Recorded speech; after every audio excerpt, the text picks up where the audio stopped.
அனைவருக்கும் வணக்கம். இது சாரதி லா ஸ்டடீஸ். சாரதி லா ஸ்டடீஸில் கான்ட்ராக்ட் ஆக்ட் 1ல் நான் ஈஸ்ட் ஃபேக்டம், இது ஒரு லீகல் மேக்சிம், லத்தீன் வேர்டும் கூட. தமிழில் பார்த்தீங்கன்னா இது என்னுடைய செயல் இல்லை அப்படின்ற மாதிரி அர்த்தம். அதாவது இந்த செயலுக்கு பொறுப்பு நான் கிடையாது அப்படின்னு தப்பித்து கொள்ளக்கூடிய ஒரு கான்செப்டாகவும் இதை பார்க்கப்படுகின்றது. ஸோ நீங்கள் தப்பிக்கிறதா தப்பிக்காததான்றது பார்த்தீங்கன்னா கடைசியில் நம்ம செய்யக்கூடிய விஷயத்தை பொறுத்து மாறும். நான் ஈஸ்ட் ஃபேக்டும் சிறுவினாக்களில் அடிக்கடிக்கு கேட்டுக்கிட்டே இருக்கிறாங்க. அது மட்டும் இல்லாமல் பெருவினாக்களில் எந்த இடத்துலையாவது எழுதணும் அப்படின்றத நீங்கள் இப்போவே நீங்கள் அசியூம் பண்ணி வச்சுக்கணும். நீங்கள் இந்த மாதிரி லீகல் மேக்ஸிமோட கொண்ட ஒரு கேஸ் ஸ்டடி இல்லை ஒரு கொஸ்டின் நம்மளுக்கு கிடச்சிச்சு ஆன்சரோடனா ஏதாச்சும் ஒரு இடத்துல உட்புகுத்தி எழுத பழகுங்க. பழகுனா மட்டும்தான் உங்களுடைய ஆன்சர்ஸ் நல்லா இருக்கும். அழகாக ஒரு கேஸ் ஸ்டடியோட முழு விஷயத்தை தெரிஞ்சுட்டு நம்ம ஏன் அதை விட்டுட்டு வெளில வரணும்? ஏதாச்சும் ஒரு இடத்துல விட்டுட்டு எழுதிட்டு வரலாம் இல்லையா? கான்செப்ட் நம்ம ஃபுல்லாக பார்த்ததுக்கப்புறமா இதை நம்ம டிசைட் பண்ணலாம். நம்மளுடைய சாரதி லா ஸ்டடீஸில் ஒரு வாட்ஸ்அப் குரூப் ஒன்று ரன் ஆகிட்டு இருக்கு. இதில் என்னென்னு ஆசைப்பட்டீங்கன்னா இந்த நம்பருக்கு நீங்கள் உங்களுடைய பெயர் மற்றும் ஊரை எனக்கு வாட்ஸ்அப்பில் டெக்ஸ்ட் மெசேஜ் பண்ணுங்கள். நான் குழுவில் இணைச்சிடுறேன்.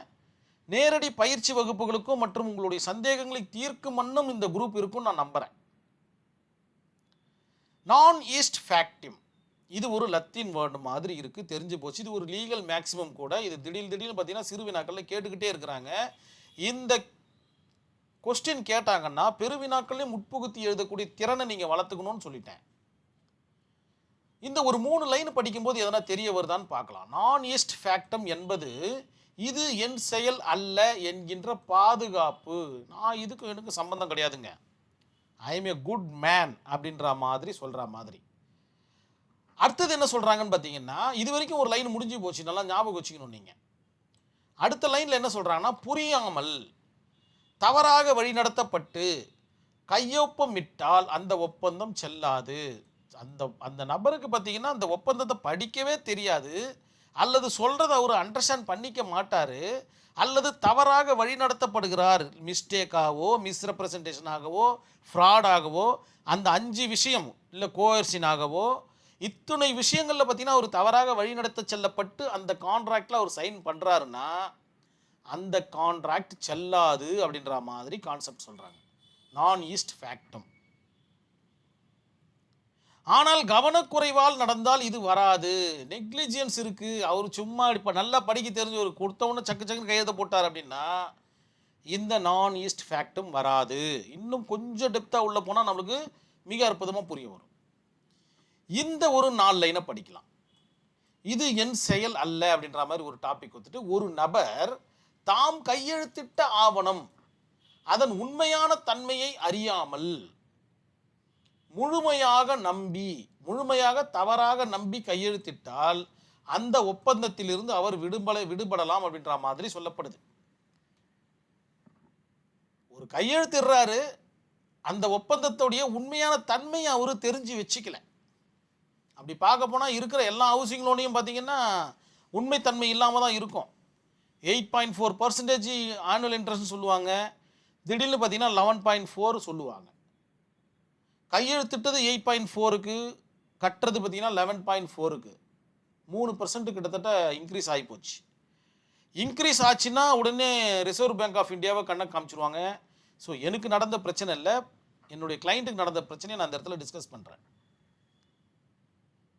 இந்த மாதிரியான விஷயங்கள் பார்த்தீங்கன்னா எந்த கிளைண்ட்டுக்கும் நல்ல விஷயங்கள் பார்த்தீங்கன்னா பேங்கர்ஸ் இல்லை ஸ்மால் மைக்ரோ ஃபினான்ஸ் என்று சொல்லப்படுகின்ற அந்த நபர்களும் பகரப்பட மாட்டாங்க.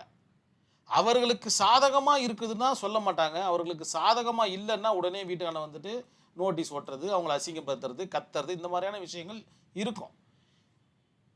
இந்த மாதிரியான நேரங்களில் பார்த்தீங்கன்னா அந்த வழக்கை நம்ம திரும்ப பெறலாமா அப்படின்னு பார்த்தீங்கன்னா கண்டிப்பாக முடியாதுன்றது நினைவில் வச்சுக்கோங்க. ஏன்னா நான் ஈஸ்ட் ஃபேக்டம் அவர்களுக்கு உதவாது. அவர்களுடைய கவனக்குறைவால் நடந்த ஒரு விஷயம் அது.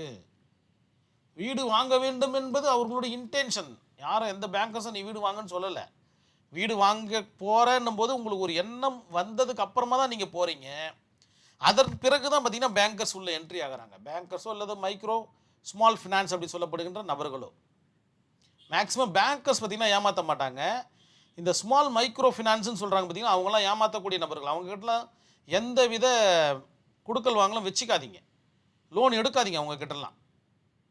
சரி, இப்போ உங்களுக்கு தெரிஞ்சு போச்சு எந்த மாதிரியான விஷயங்கள் இதற்கு சூட்டபிள் ஆகும், எந்த மாதிரியான விஷயங்கள் சூட்டபிள் ஆகாதுன்னு. ஸோ அதற்கு இணையான ஒரு கான்செப்ட். லத்தீன் மீனிங் என்ன சொல்லுதுன்னு பார்த்தீங்கன்னா, இட் இஸ் நாட் த டீட் அப்படின்ற மாதிரி சொல்லுது. அப்படி இல்லைன்னா it is not my document. இந்த மாதிரியான விவகாரங்கள் இருக்கும் பட்சத்தில் இந்த நான் ஈஸ்ட் ஃபேக்டும் கண்டிப்பாக உதவிகரம் புரியும். எசென்ஷியல் கண்டிஷன், இத்தனை எசென்ஷியல் இருந்தால் மட்டும்தான் இது நான் ஈஸ்ட் ஃபேக்டம்ல வரும் அப்படின்ற மாதிரி சொல்கிறாங்க. அதில் நம்பர் 1 பார்த்தீங்கன்னா, கையெழுத்து இட்டவர் முழுமையாக வேறுபட்ட தன்மை கொண்ட ஆவணமாக நம்பி இருக்க வேண்டும். அவர் ஏதோ ஒரு இமேஜினேஷனில் இருந்திருப்பார். அவரை பார்த்தீங்கன்னா தவறுதலாக இன்னொரு டாக்குமெண்ட்டை கையெழுத்து சொல்லி வேற ஒரு டாக்குமெண்ட்டில் கையெழுத்து வாங்கியிருப்பாங்க. இந்த கான்செப்ட் நான் ஈஸ்ட் ஃபேக்டமில் வரும். இது என்னுடைய செயல் அல்ல அப்படின்னு நம்ம பாதுகாப்பாக ஒதுங்கிக்கலாம். செகண்ட் ஒன்று பார்த்தீங்கன்னா, அந்த தவறு, அந்த மாதிரியான கையொப்பம் அவரது அலட்சியம் காரணமாக இருக்கக்கூடாதுன்னு சொல்லிட்டாங்க. இருந்துச்சுன்னா இந்த நான் ஈஸ்ட் ஃபேக்டம்குள்ளே அந்த கான்செப்ட் வராது. ஸோ அவர்களுக்கு சட்டம் உதவி புரியாதுன்றதை நினைவில் வச்சுக்கிங்க. தேர்ட் ஒன் பார்த்தீங்கன்னா, தவறு என்பது ஆவணத்தில் இயல்பாகவே இருக்கணும். அவர் படிக்கிறாரு படிக்கல, தெரிஞ்சிச்சு தெரியல, இதெல்லாம் இல்லாமல் தவறுன்றது ஆவணத்தில் அந்த டாக்குமெண்ட்டில் இயல்பாக இருக்கணும். சம்பந்தம் இல்லாத கான்செப்ட்லாம் இதில் இருக்குது அப்படின்னு அவங்களுக்கு புரிய வச்சுக்கிட்டாங்கன்னா இந்த நான் ஈஸ்ட் ஃபேக்டம்குள்ளே வந்துடும். இந்த செகண்ட் பாயிண்ட்டை தான் கொஞ்சம் எலாபரேட் பண்ணி சொல்கிறோம். சாதாரணமாக படிக்காமல் கையெழுத்து இட்டால் நெக்லிஜியன்ஸ் சொல்லுவாங்க, அலட்சியம்னு சொல்லுவாங்க. நான் ஈஸ்ட் ஃபேக்டும் பயன்படுத்த முடியாது. ஸோ இந்த கான்செப்ட் தான் பார்த்தீங்கன்னா இந்த லீகல் மேக்ஸிமோடைய லூப் ஹோல். சட்டத்தில் ஓட்டை இருக்குன்னு சொல்கிறாங்க பார்த்தீங்களா, அது இதுதான். அவர் அலட்சியமாக கையெழுத்து போட்டுட்டாருங்க, ஸோ இட்ஸ் அப்ளிகபிள் அப்படின்ற மாதிரி சொல்லிடுவாங்க. இந்த ஒரு கேஸ் ஸ்டடியை படிக்கும்போது மிக அற்புதமாக புரிய வரும். Foster versus Mackinnon 1869. எதனா தவறுதலாக ப்ரொனவுன்ஸ் பண்ணால் மன்னிக்கணும் நீங்கள். இந்த கேஸ் ஸ்டடியில் பார்த்தீங்கன்னா வயதான ஒரு நபர் பார்த்தீங்கன்னா உத்தரவாத ஆவணம் கேரண்டி அப்படின்ற ஒரு கான்செப்ட் கொண்டு அந்த டாக்குமெண்ட் என்னை நம்பி பில் ஆஃப் எக்ஸ்சேஞ்சில் கையெழுத்து போட்டுடுறாரு. பில் ஆஃப் எக்ஸ்சேஞ்சுனா என்ன, ஒரு செக்கிலேயோ இல்லை அது 5 வகையான பில் ஆஃப் எக்ஸ்சேஞ்ச் இருக்குது, அதில் ஏதோ ஒன்றுத்தில் கையெழுத்து போட்டுடுறாரு அவர்.